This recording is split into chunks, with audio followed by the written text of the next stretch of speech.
Hello दोस्तों, welcome to channel on एम क्योर्क। आपका मेरे चैनल पर स्वागत है। विषय सामाजिक विज्ञान, कक्षा 7, कार्यपत्रक 12, तिथि 1/9/2021। ओके, अब पाठ का क्या नाम है? दिल्ली के सुल्तान। ठीक है, टॉपिक है हमारा आज का।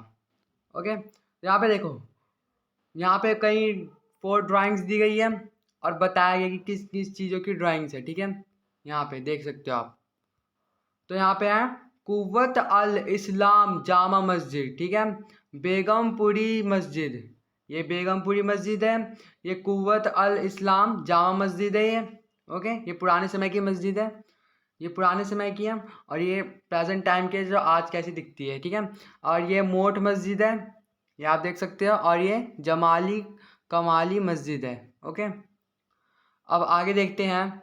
उपयुक्त चित्र में दी गई मस्जिदों के निर्माण काल एवं उससे जुड़ी अन्य जानकारी आपकी पाठ्य पुस्तक की सहायता से एकत्र कीजिए। ठीक है, तो मतलब ये जो दी गई ना नेम्स, इसे आप अपनी पाठ्य पुस्तक में ढूंढेंगे। ठीक है, ढूंढने के बाद इसके शॉर्ट शॉर्ट 1 से 2 टॉपिक आप अपनी कॉपी में इसको पॉइंट बना के क्या करेंगे, राइट कर लेंगे। ठीक है, पाठ में से अब आगे देख लेते हैं। दिल्ली के आरंभिक सुल्तान विशेषकर इल्तुतमिश सामंतों और जमींदारों के स्थान पर अपने विशेष गुलामों को सूबेदार नियुक्त करना अधिक पसंद करते थे। इन गुलामों को फारसी से बंदगाह कहा जाता था। मतलब इन ऐसे जो गुलाम थे जो क्या करते थे, कुछ विशेष गुलामों को सूबेदार जो नियुक्त कर देते थे, तो ऐसे गुलामों को क्या मतलब फारसी में बंदगाह बंदगाह ठीक है कहा जाता था। तो अगर क्वेश्चन आएगा कि बंदगाह किसे कहा जाता, तो आप यहाँ से इसे आंसर लिख देंगे यहाँ से। ठीक है, इतना सा आंसर आप लिख देंगे। ओके, आगे है तथा इन्हें सैनिक सेवा के लिए खरीदा जाता था।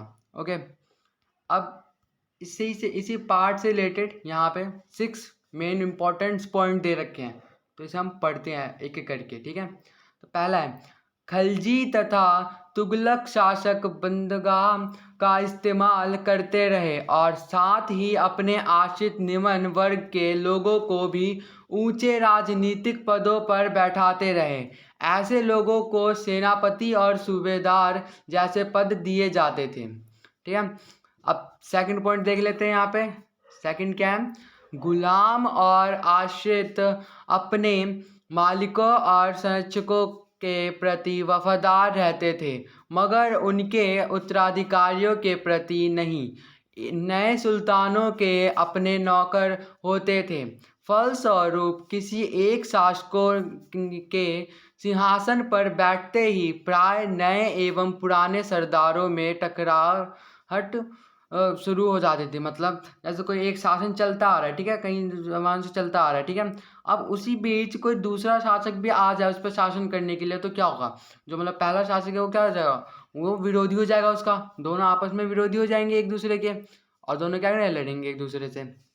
ठीक है, अब थर्ड देख लेते हैं। सुल्तानों की तरह खलजी और तुगलक शासकों ने भी सेनानायकों को भिन्न भिन्न आकार के इलाकों में के सूबेदार के रूप में नियुक्त किया। ये इलाके इक्ता इक्ता कहलाते थे और इन्हें संभालने वाले इक्तादार या मुक्ति कहे जाते थे।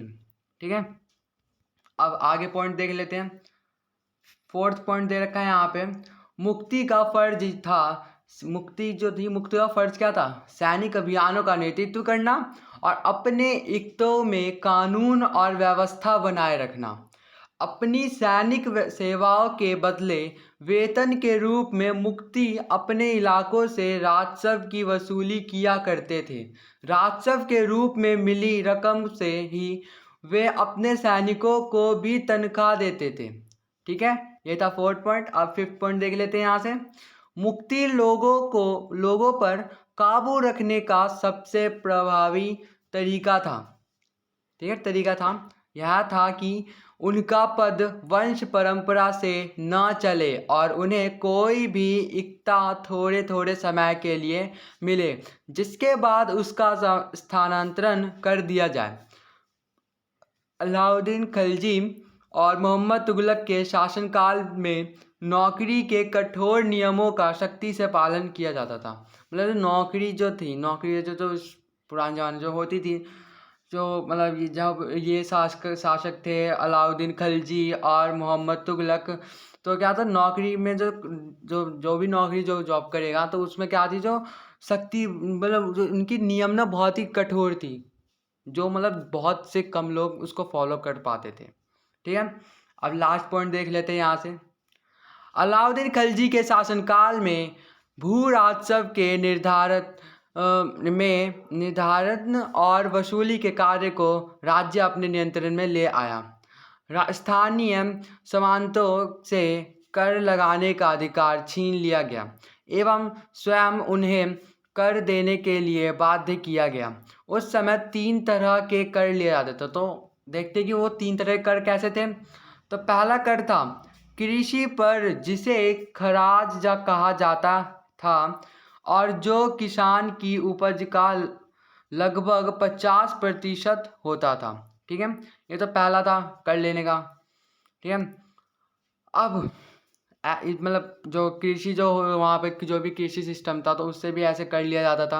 अब सेकंड है मवेशियों पर, जो भी लोग मवेशी रखते थे उनसे भी कर लिया जाता था। और घरों में मतलब जो भी ऐसे ऐसे काम करते हैं, तो मतलब घरों में कोई मतलब घर जैसा कोई काम करता है तो उसमें जो घरों का कार्य होता है तो उसमें उनसे भी कर लिया था। मतलब जो किसान है मवेशी है या घरों, मतलब उन सब से काम उस समय कर लिया जाता था। ठीक है, अब देखो यहाँ पे पार्ट से रिलेटेड, वर्कशीट से रिलेटेड यहाँ पे दिए गए 2 क्वेश्चन, तो इन्हें देखते हैं आगे। अब यदि आप सल्तनत काल में इक़्तिदार होते तो आपको कौन कौन से कार्य करने होते। तो उत्तर है, यदि हम सल्तनत काल में इक़्तिदार होते तो हमें सैनिक अभियानों का नेतृत्व करना पड़ता और अपने इक्ते में कानून और व्यवस्था बनाए रखनी होती। ठीक है, अब सेकंड क्वेश्चन है, अलाउद्दीन खिलजी के शासनकाल में कर प्रणाली की विशेषताओं का वर्णन कीजिए। ठीक है, तो उत्तर है, अलाउद्दीन खिलजी के शासनकाल में भू राजस्व के निर्धारण और वसूली के कार्य को राज्य अपने नियंत्रण में ले आया। स्थानीय सामंतों से कर लगाने का अधिकार छीन लिया गया एवं उन्हें कर देने के लिए बाध्य किया गया। ठीक है, तो ये इन दो मतलब 2 क्वेश्चन आपको दिख गए होंगे यहाँ पे आंसर इनके, तो यहाँ से आप इन्हें राइट कर सकते हैं। ठीक है, तो यही थी हमारी आज की वर्कशीट जो कंप्लीट हो चुकी है। अगर आपको चैनल अच्छा लगा तो प्लीज़ इसे सब्सक्राइब करना ना भूलें। Thanks for watching.